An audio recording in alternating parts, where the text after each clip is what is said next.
Hi everyone, welcome to the November Wellness Wednesday.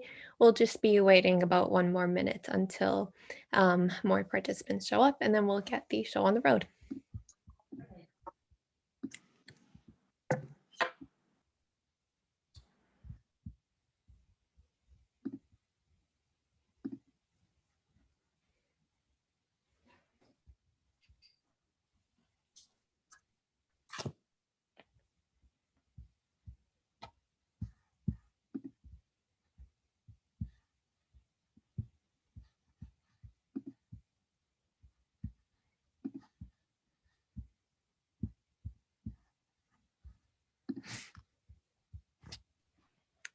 For those of you that just came in, welcome to the November's Wellness Wednesday. We'll just be waiting about one more minute until more people come into the session.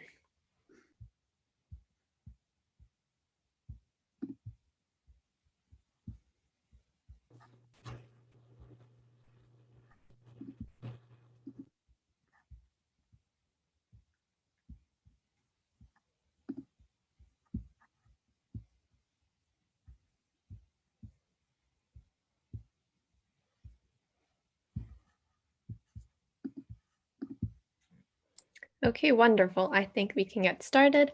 Hi, everyone. Thank you so much for joining us today. My name is Maria, and I am a program assistant with the BC Brain Wellness Program, and I'm very excited to be hosting today's Wellness Wednesday session. I would like to welcome you all to our November Wellness Wednesday session on technology and brain health. We are excited to introduce you and your brain health to the digital age. Adopting and using new technology can seem like a scary thing, but if there's anything that the BC Brain Wellness Program believes in and relies on, especially in the age of social distancing, is the power that technology has on improving brain health. With all of our programming still happening 100% online, we are proof that technology can be used to promote brain wellness beyond all boundaries. Today, we are so excited to host Dr. Trisha Chakrabarty and Ravneet Mahal, who will be speaking on the latest research in virtual reality and brain training and smart home technologies that track the process of brain disorders. Before we get started, I would first like to acknowledge that the BC Brain Wellness Program at the Djavad Moapagian Center for Brain Health is situated on the traditional, ancestral, and unceded territory of the Hunkaminam-speaking Musqueam peoples. I would like to invite you all to take a moment to acknowledge and give thanks to the land that you are joining us from today. I also wanted to point out a few housekeeping items to keep in mind throughout today's session. If you have any questions throughout the session, please feel free to send them in the chat box, and we will get around to them during our Q&A session. Please note that we will be recording today's session and uploading it to our YouTube channel.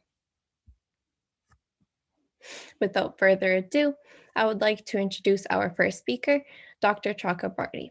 Dr. Chakrabarty is an assistant professor in the Department of Psychiatry at the University of British Columbia, Michael Smith Foundation for Health Research, and health professional investigator, and consultant psychiatrist at the Mood Disorders Center of Excellence at UBC Hospital. Her expertise is in cognitive functioning and mood disorders, with a focus on the etiology, contributors, and functional implications of cognitive dysfunction in depression and BD. Dr. Chakrabarty is involved in research to develop novel therapeutic strategies to address mood-related cognitive deficits, and is currently principal investigator on a collaborative initiative with the National Research Council Canada to develop a virtual reality cognitive remediation program for use in individuals with mood disorders. And with that, I will pass it on to Dr. Chakrabarty. Thank you. Thank you so much, Maria, and thank you so much to everyone for joining us this afternoon. And I'm very excited to be here to speak on this topic. So I'm just going to share my screen.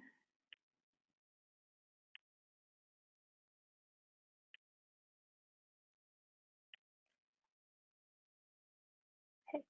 Yeah, so as Maria mentioned, I'm going to be speaking about virtual reality for cognitive remediation in brain disorders. And as was mentioned, I'm a psychiatrist. So my primary focus of clinical and research is on mood disorders, so depression and bipolar disorder. But hopefully what I'll be talking about today will be more applicable across the range of brain disorders and neurologic disorders that may be of interest. So I do work within this sort of research network, the Mood Disorder Center REACH, which is an integrated clinical program for treating individuals with mood disorders, as well as a research program. And we do have educational initiatives as well. We are also located within the Center for Brain Health, along with the Alzheimer's and MS clinics. So these are just some of my disclosures. I've received grant funding from the Michael Smith Foundation, as well as the National Research Council of Canada for some of the research that I'll be talking about today. Yeah, so to start off with, I wanted to spend a few moments talking about what exactly is virtual reality, because it's sort of a broad umbrella term, which can have many different types. So in general, at its core, what VR is a 3D computer-generated interactive environment. And this can be created in and administered in immersive forms or non-immersive forms. And that's basically kind of exactly what it sounds like, how immersive the environment is that's created for you, and how well is that environment able to exclude other things, sort of determines whether it's immersive or non-immersive. So in terms of immersive forms of virtual reality, probably what most people would think of is the head-mounted display, so sort of the helmet-like thing that goes over your eyes, in which you see the image or the environment, along usually with controllers that allow you to manipulate the things in the virtual reality environment. It's fully immersive in that you don't see anything that's going on in the external world. You're just seeing and interacting with the things that are in the virtual environment.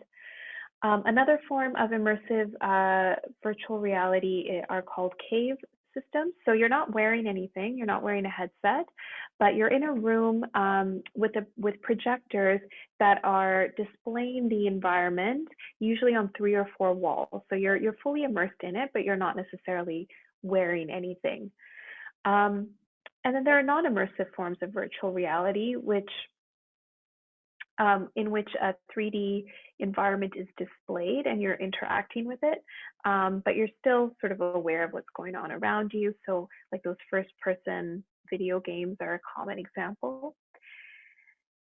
And then there's what's called augmented reality, which is basically when virtual objects are projected onto your real environment.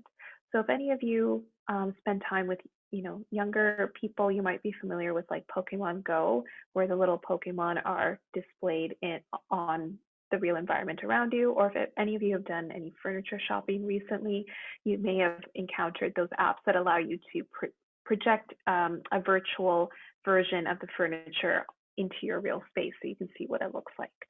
So all of those forms of technology and forms of administering the technology all fall under the broad umbrella of virtual reality.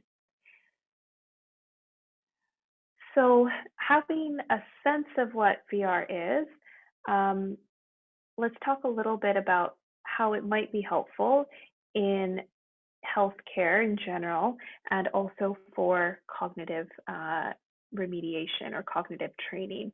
And I'm sort of directing this towards people who, like me, are complete technophobes, and whose first reaction to hearing about this would be that this is a complete gimmick and not something that I would ever want to become involved with, because that certainly was mine.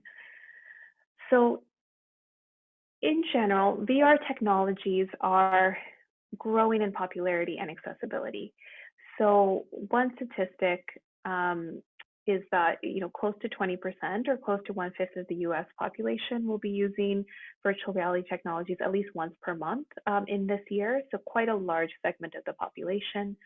And in terms of accessibility, if you were to go on to Amazon Prime right now, you could, order a top of the line headset and controller system for $1,600, or you could order a $23 Google Cardboard set of VR glasses, and both would be, delivered to you within a couple of weeks, and you could start using them right away. The use of virtual reality technologies in healthcare is rapidly growing, and right now in healthcare broadly there are multiple applications. So it is being used for medical education, like helping students learn anatomy, helping them practice surgical or other procedures, and it is used in for therapeutic applications as well. So for example, distraction during potentially anxiety-provoking or painful procedures, it is being used. There's now an FDA-approved VR technology for chronic pain management, and it's being used for physical rehabilitation as well. So this is just a local example of VR being used. So Dr. Babudi is an emergency room doctor at Peace Arch Hospital. And if you go into their pediatric emergency room, first of all, you'll be greeted by a robot named Pepper, who will direct you to the appropriate location and maybe play some games with you. But they are also using VR headsets for children to use as distraction when they're getting potentially painful procedures, like having stitches put in or having bone set, for example. This is a very local example of the way these technologies are being used. And it's predicted that it's just going to grow, and really within a few years, it's probably going to be a multi-billion-dollar industry. Virtual reality technologies in healthcare. So I think, a lot of people might hear this and think, wow, that's amazing. Like the opportunities are endless. However, again, if you're like me, a technophobe who held onto her flip phone for as long as she, humanly could, your reaction might be a little bit more measured, a little bit more hesitant. You might be thinking to yourself, what is this, and can it possibly be helpful? Which was certainly what I was thinking to myself when I started to learn a bit more about this field. However, I did come across this review that I really liked, and it's specifically looking at virtual reality for the treatment of psychiatric or mental health disorders. But there was this really nice quote where the author, who's done a lot of work in VR for helping to treat psychotic disorders like schizophrenia, where he says difficulties interacting in the world are at the heart of mental health issues. Therefore, recovery concerns thinking, reacting, and behaving differently in these situations. And certainly, I would say that the ultimate goal of any therapy for any brain disorder, whether it's technically classified as psychiatric or neurologic, is to improve that individual's ability to function and navigate the real world. And I remember reading that and thinking, that's very true. And also, then wouldn't it be helpful to have a tool that allows us to recreate real world environments and real world settings so that people can practice skills in these naturalistic environments? And that's kind of where the light bulb sort of went off in terms of the role that VR could play for psychiatric or brain disorders. So I'm going to shift gears a little bit now. So we've been talking about virtual reality. I'm going to now spend a little bit of time sort of talking about the concept of cognitive remediation. So sort of like virtual reality, cognitive remediation is a broad term, and it can refer to a lot of different techniques or different types of therapy. And it can there are many different names that you might hear, including like cognitive training or cognitive rehabilitation. But broadly, cognitive remediation is a behavioral-based therapy, so it's not using any sort of medications or biological interventions, but it's a behavioral-based therapy that's aimed at improving specific cognitive functions. So the type of cognitive remediation I'm sort of going to focus on mostly in this presentation is the one where there's a real focus in enhancing skills, where the person will engage in these sort of drill and practice type games um, that are really targeted towards specific cognitive deficits. And these games will increase in difficulty and complexity. And this is often combined with therapist-led bridging sessions to help the person apply the skills that they've learned to real life. So I put some screenshots from a really commonly used computerized cognitive training or cognitive remediation program called Happy Neuron Pro. It's used in a lot of research studies and in some clinical settings. But just to give you an example of what some of the games look like. So for example, there's this one where they give you the first two letters of a word, and you have to come up with as many words that fit that prompt as possible. And as you go on, the length of the words would increase. So, working on like verbal fluency and processing speed. This one here is like a visual memory type of task where you have to memorize the order and the names of different landmarks on a map of a country and reproduce that. And then like sort of problem solving or executive functioning type of tasks where you have to move the rings in the shortest number of moves possible in order to recreate the image that they have on the top. So these are sort of examples of the types of games that would be played. However, another strategy or another focus of cognitive remediation would be learning compensatory strategies. So if, let's say if an individual has difficulties with memory, instead of trying to improve memory directly, learning strategies to sort of work around those memory deficits. So maybe like learning how to have, to-do lists or putting Post-it notes up around your house with reminders, those sorts of things. And then some forms of cognitive remediation, sometimes they're called cognitive rehabilitation, have a really heavy focus on practicing real world skills. So having someone practice like in the kitchen, following recipes, practicing, making phone calls or going to a grocery store. So a real focus on real world skills. But regardless of the type of skills or sort of the therapy paradigm you're working with, the ultimate aim of any cognitive remediation program is to improve that person's real world functioning.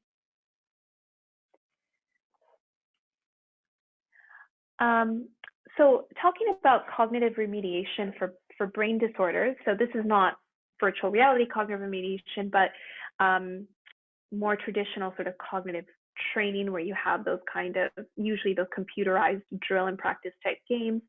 So when people have done analyses that have sort of, in a way, averaged together all of the different individual studies that have looked at these things, what's been found is that for example, for people with mild cognitive impairment, these kinds of cognitive training protocols can improve memory and learning with a moderate effect. So not a small effect, but not a large effect, but may not help so much with executive functioning. So things like problem solving skills, multitasking, being able to go between two different tasks at the same time, which is unfortunate because that's a really important cognitive domain to help with functional decline and with real world functioning. It looks like it kind of has pretty equivocal results in people with dementia. It does seem to have some small benefits in healthy older adults. There is fairly robust evidence that it can help with cognitive functioning and real world functioning in schizophrenia. And it does seem to help with cognition in depression, although again, the impact on real world functioning is a little bit, again, equivocal. And just an important note, all of these studies I'm talking about, the computerized cognitive training was given in clinical or group settings. So they're not like the home-based sort of, it's not like someone at home like just using Lumosity with nothing else. But in general, computerized like cognitive remediation shows promise across a lot of different brain disorders. But one of the sort of common themes is even if it does improve cognition a little bit, we're still not sure how well it actually improves real world functioning, which is really what we're trying to get at. So where can virtual reality fit into this? So in cognitive remediation, we have the skills, the specific skills that you're training. So for example, let's say you're playing that word game. You're working on your verbal fluency and your processing speed.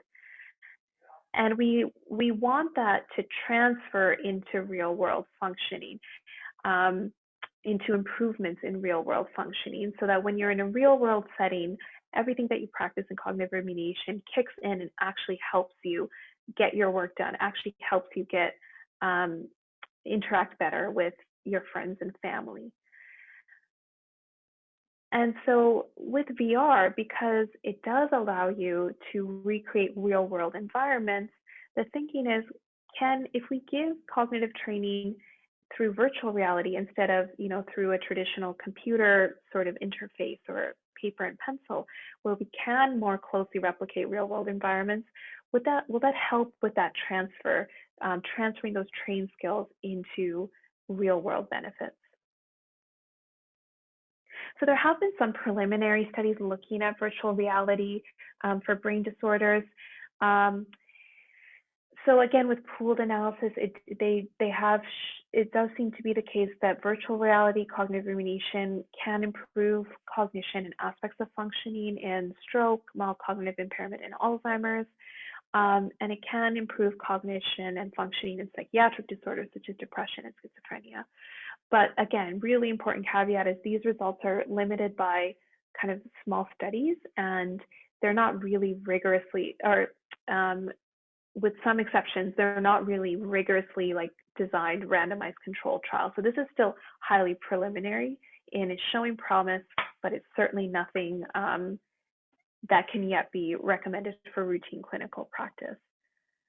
So these are just some of the examples of things that people might do in virtual reality cognitive remediation. For example, having to sort of walk around a virtual field and pick out flowers of a certain color or a certain type, or learning to sort of navigate a grocery store, or learning how to like operate a cashier would be some examples. So I'm just going to talk briefly about a study we have that's currently going on. So as I mentioned, my area of interest is in cognitive deficits in mood disorders and in depression. And so we currently have a study where we're looking at the potential use of VR cognitive remediation for people with depression. So we know that depression is associated with problems with concentration and memory and ability to organize and plan. And these deficits can remain even after the other symptoms of depression have been treated, and we don't have great treatments for them.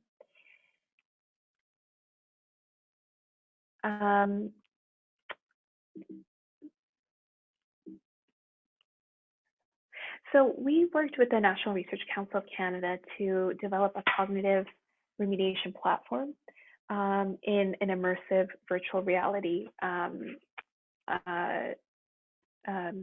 headset. And it targets multiple cognitive domains that are commonly affected across many psychiatric disorders, such as attention, working memory, and ability to kind of multitask. So as an example, there's a task where you're navigating an environment and you're needing to concentrate and focus on these eggs until they hatch. There's one task where you have to go between two different recipes that are being displayed on a tablet and follow both of the recipes at the same time. Another where you have to memorize a sequence of objects and then recreate that sequence. And we're currently pilot testing Be-Well in people with depression, and we're really just looking at trying to establish whether this intervention is feasible, like whether people like it, whether they would do it, whether it makes them feel they get cyber sickness with it. Determining whether the tasks actually measure what we think that they're measuring, and how well do people's performance on these tasks actually then map onto their real world functioning? And can we get a preliminary sense of how well cognitive remediation administered with Be Well can actually help improve cognition and real world functioning? So that's an ongoing study we have. If you have any interest in maybe participating or learning more, please do feel free to email me. I think that will be circulated in the chat. So in conclusion, virtual reality has promise in facilitating cognitive rehabilitation for brain disorders and in improving real world functioning. So I think it's something certainly to be on the lookout for in the coming years. But right now the research is still in its infancy.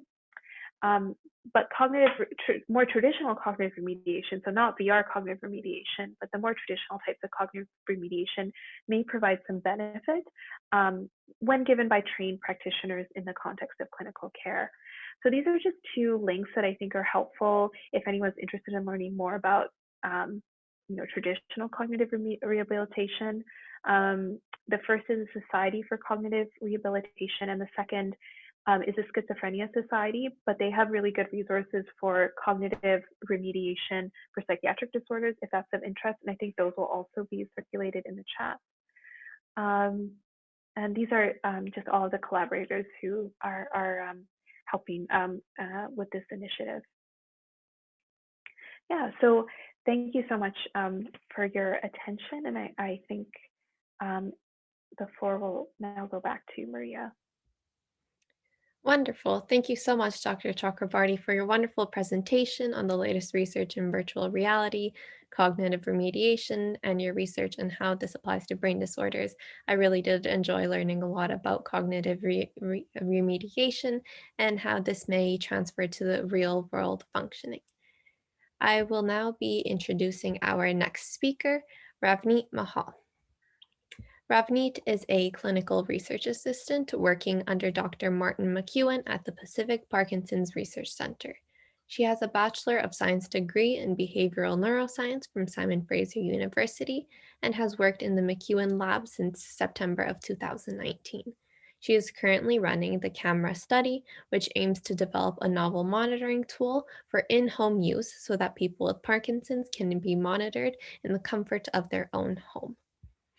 The overarching goal of Dr. Martin McEwen's research is to investigate novel ways to treat symptoms of Parkinson's disease using non-invasive, non-pharmacological technology. Specifically, Dr. McEwen's team are interested in better understanding brain connectivity and network dynamics and extrapolating work from related disciplines such as Alzheimer's disease and multiple sclerosis to investigate whether tools originally developed for other pathological diseases are also useful in Parkinson's disease. In addition, the team focuses on utilizing portable and wearable technologies to record and collect research data and to ultimately provide a means of home-based symptom management. I will now pass it on to Ravneet. Thank you, Maria. Thank you, everyone, for joining us today. I'll be presenting the CAMERA study along with some other studies today. So just start sharing my screen. Okay, can everyone see my screen? Okay. So welcome to this presentation today. Today, I'll be focusing, I'll be focusing on novel technologies and innovations, and I work in Dr. Martin McEwen's lab. So I'll just go over the focus of our lab first. So we're focusing on novel interventions and treatments for Parkinson's disease, which are non-invasive and non-pharmacological. And we are examining compensatory mechanisms in Parkinson's as they may provide novel targets for intervention. So there have been numerous attempts made to improve the treatment for Parkinson's disease through pharmaceutical and also naturalistic approaches, but few have matched the effectiveness of levodopa. And we're interested in utilizing portable and wearable technologies to record and collect research data to ultimately provide a means of home-based symptom management. So I'll be going over 3 of the studies that we're currently running or in the process of setting up in our lab. The first is the CAMERA study. So CAMERA stands for Confidential Automatic Monitoring, Examination, and Recognition of Disease Activity. So as you know, Parkinson's disease is a progressive neurological disorder characterized by motor signs such as slowness, rigidity, tremor, loss of balance, and freezing of gait. And symptoms are often managed by taking medication, and these medications often need to be taken every few hours, and they need to be frequently adjusted to manage the symptoms. So the goal of our study is to develop a monitoring tool that can measure body movement, mood, and disease symptoms from video recordings without the use of any sensors. So you wouldn't have to wear a sensor, it would just be a video-based system. And in order, so what the cameras would do is that they would record you, but they would immediately anonymize your data by converting your images into a skeleton to preserve privacy, and no identifiable data will be stored or transmitted. So as you know, assessment of Parkinson's and Alzheimer's can only be done infrequently, and it's often only done every 6 months or every 12 months.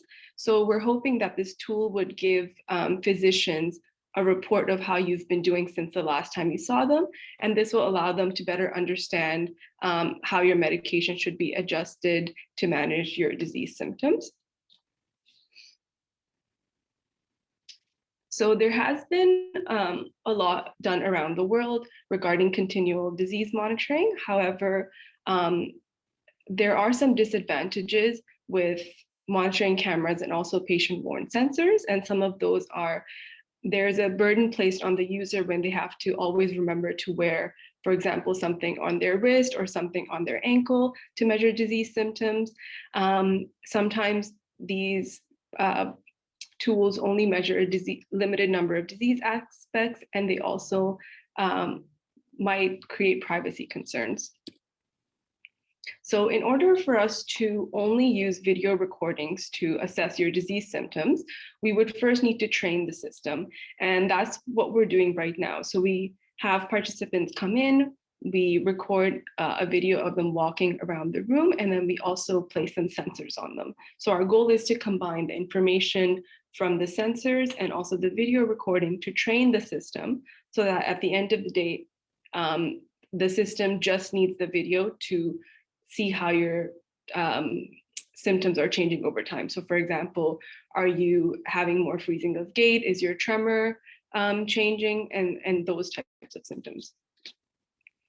And the system that we're using uses deep learning, which is a procedure that uses machine learning to transform and analyze data. And we aim to create disease-specific algorithms that can identify and classify symptoms solely from video recordings. And we are also working in collaboration with the engineers just so that we can create a tool that is technically sound. And then we also need the input from clinicians and healthcare professionals so that the engineers can better understand what they should be focusing on in terms of the medical aspects and the different disease symptoms. So I'll be going through the study visits for the camera study.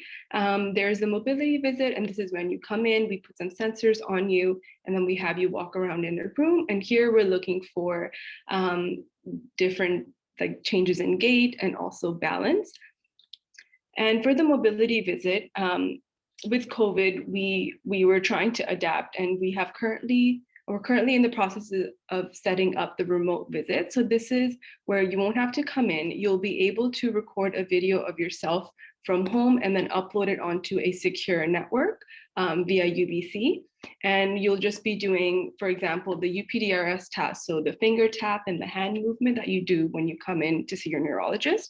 And this way you won't have to come in, and we'll be able to collect data from the comfort of your home.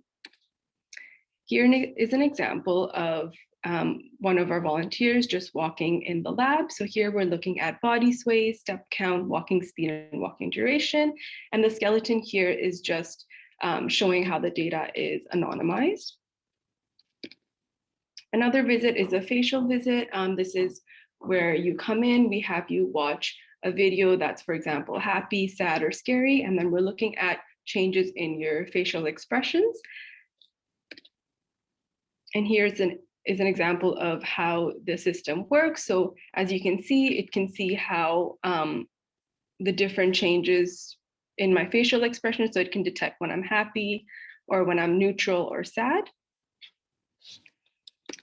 Another visit that we do is the focus group, and this is when we have family members, healthcare professionals, and also patients give their opinions about what they would like to see from this tool, any concerns they might have, and how they would like to see it in their home, and all of that.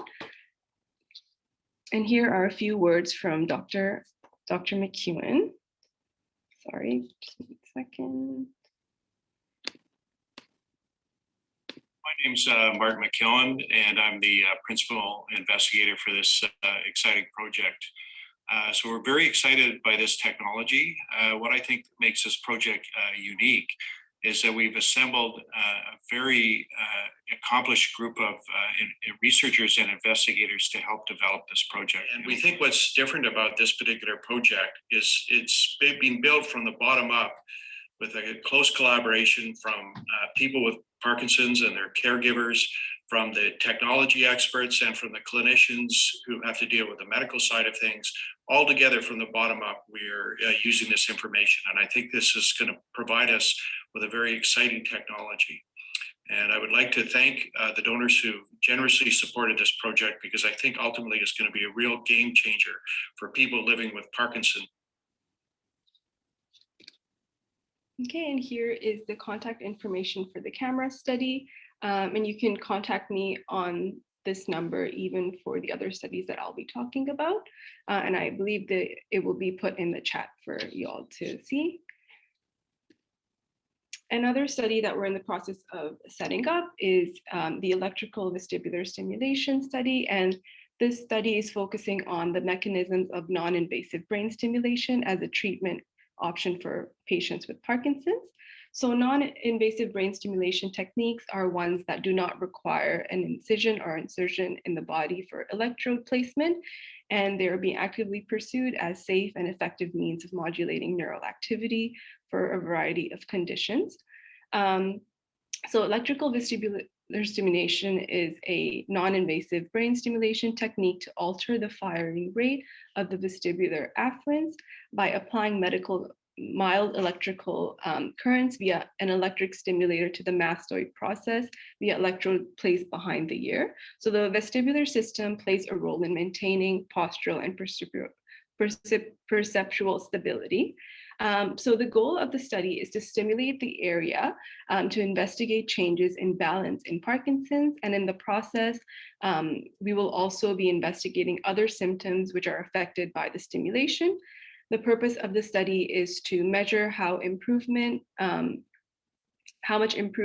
electrical vestibular stimulation has on motor performance in individuals with Parkinson's compared to those without. And we aim to determine whether a stimulus optimized for improvements in physical strength also provides improvements in motor task performance. And the last study I'll be talking about is C-OPEN. This is the longitudinal study of clinical epidemiology of Parkinson's disease and Parkinson plus syndromes. The goal of this study is to follow patients with Parkinson's disease or Parkinson's plus syndrome for 5 years to learn more about the development of the disease. And this will be done with the help of questionnaires, cognitive, mental and memory tests, and biological samples. There's also an optional component in which there will be a contact registry where we will store your contact information for future study participation. And there is a contact number here, but you can just contact me on this number, and then I will forward you to the other studies. All right, thank you so much for listening, everyone. Wonderful. Thank you so much for your wonderful presentation, Ravneet, on your research on the camera study and how this can be a novel way for treatment of the symptoms of Parkinson's disease. We would now like to open the floor to any questions that you may have for either of our speakers, Ravneet or Dr. Chakrabarty. And if you do have any questions or comments, please do feel free to share these in the chat.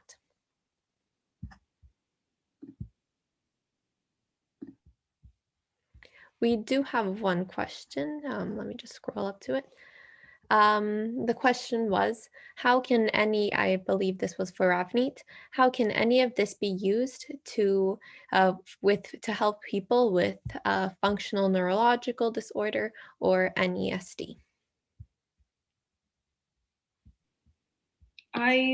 Because we're focusing mostly on Parkinson's for the camera study specifically. I can't speak for the other studies, but I can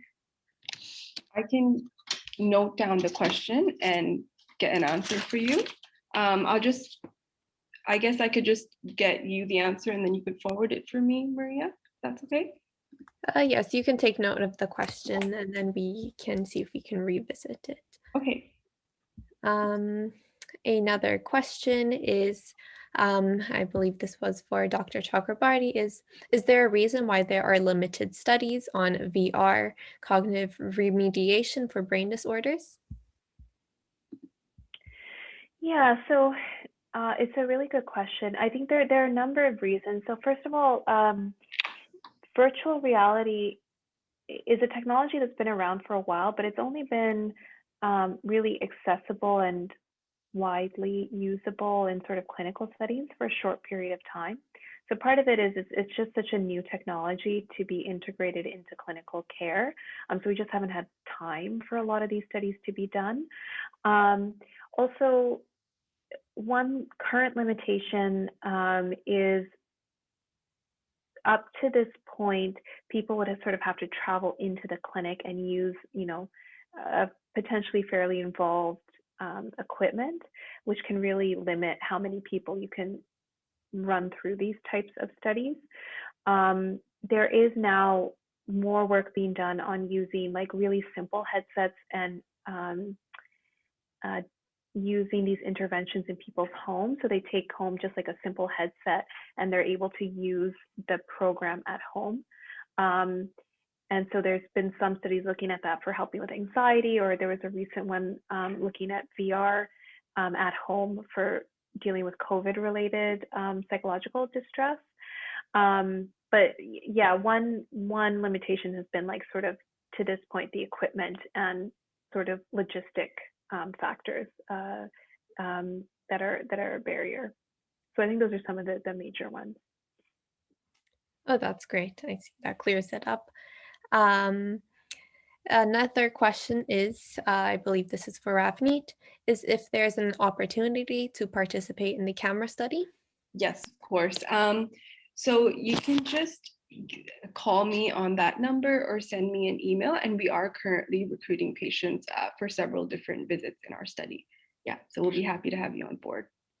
Okay, wonderful. And the email has been sent in the chat, so I believe that is also a way to contact you to see if you are eligible to participate. Can I just get back to the question before? Oh.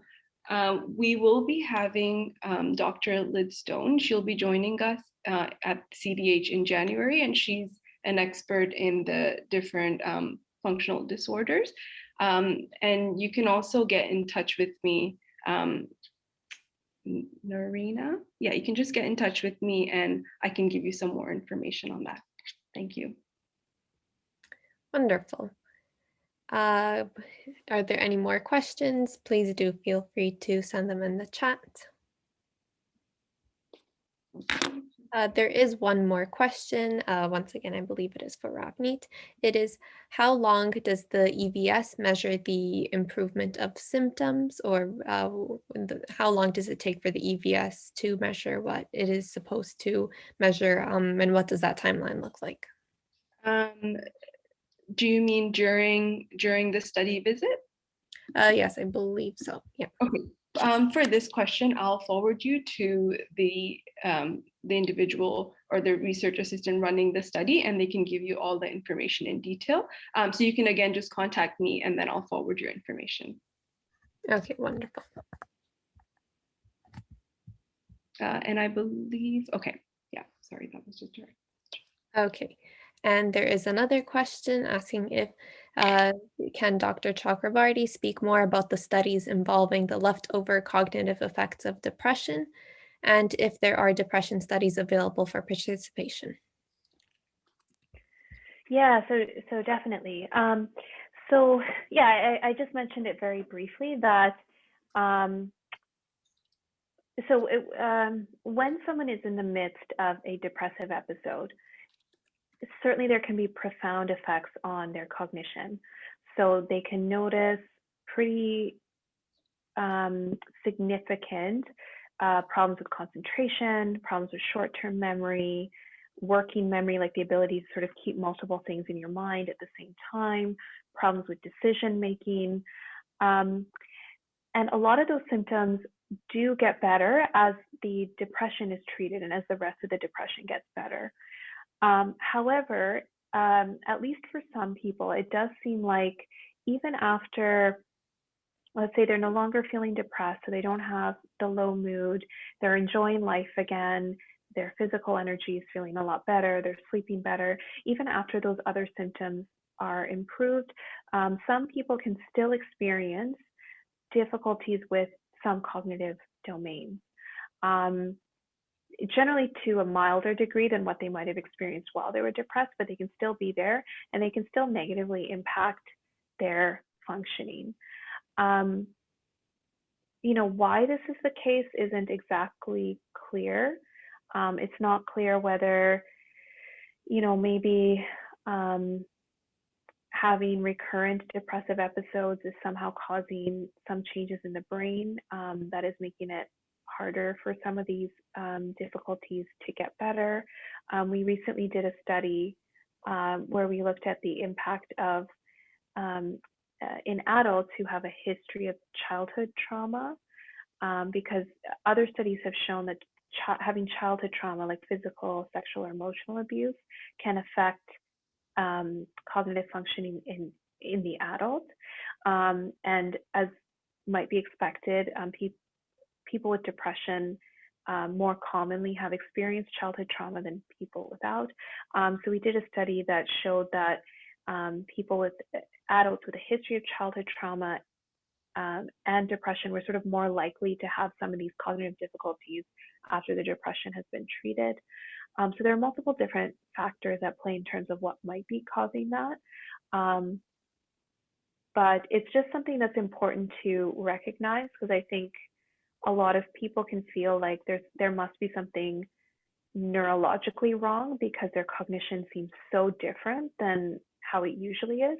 If that's not the case, it is the depression, and usually to a large extent, it will get better.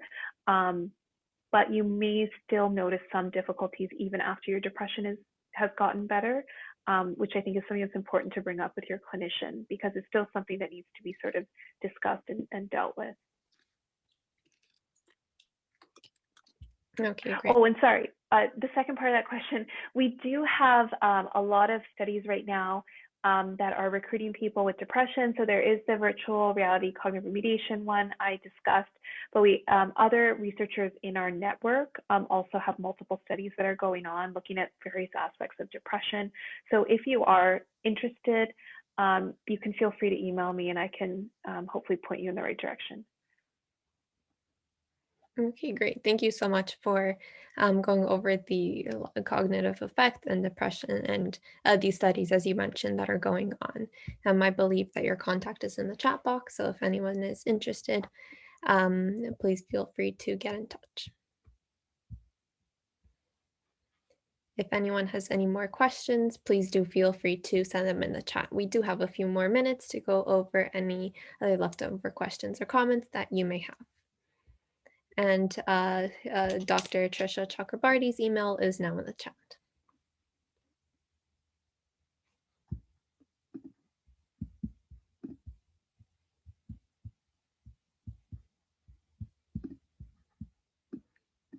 Now, if there are no more questions, we can wrap up. Thank you so much, everyone, for participating in our Q&A session, and for both of our speakers here today for this wonderful presentation about technology and brain health. I hope that we all learned a lot. And thank you so much, everyone, for joining us here today. And I hope you'll enjoy the rest of the week. Thank you. Thank you so much. Yeah, thank you. Thank you. That was great. Thank you very much. Really appreciate Thank that. you. Thank Very you. informative. Thanks. Bye. You. Bye. Thanks. Bye, now. everyone. Thanks so much for joining. Yes. And of course, merci.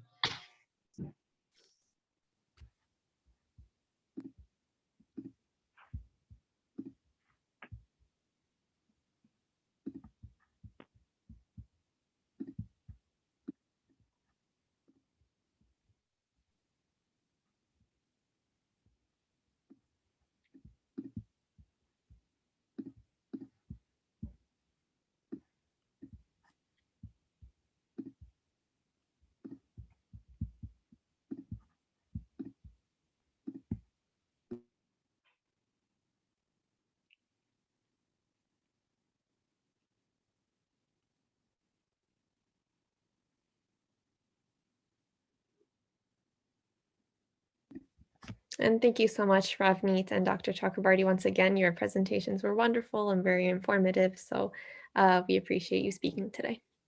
Yeah, thank you so much. So much. Yes, no worries.